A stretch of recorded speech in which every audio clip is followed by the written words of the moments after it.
While doing some cow runs in the lobby, I noticed a few game names that happened to catch my attention. After doing Pindle and other popular farming spots like the Countess, I've been stocking up on items and runes in my stash that have just been sitting there. So I decided to start using what's in my stash, trading some of it away and looking to see what I could get for it. This video will feel a little bit different in terms of the editing and feel, so let me know down in the comments below what you guys think. And if you like the style within this video, I'll make sure to keep that going throughout my next uploads. With all that out of the way, let's get into it. To start off, I traded a +1 to Sorcerer's Fire Skills Grand Charm that I found during my Pindle runs for an Ist rune. Shortly after that, I found a Shaco from cow runs and I found a lobby room that wanted to trade a Vex rune for an open socketed Shaco. I ended up socketing my Shaco with Larzik and shortly after found the lobby room and traded the Shaco for a Vex rune. While all this was happening, I was lucky enough to be online when Diablo Clone spawned.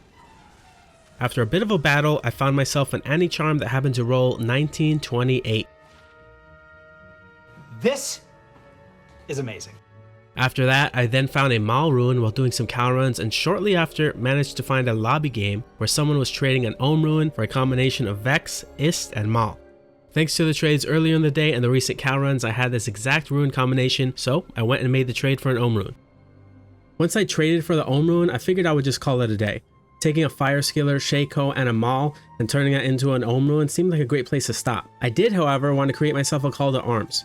With the extra survivability and DPS, it would make my magic find runs a little bit easier. Since I did my Countess runs earlier last month, I was sitting on a few extra runes, but I was still missing an Ist rune. Thankfully, after a bit of patience, I found another lobby game that was trading an Ist rune for 3 runes. With the Ist rune in my inventory, I had just what I needed to create a call to arms, so I went ahead, found myself a 5-socketed weapon, and crafted one.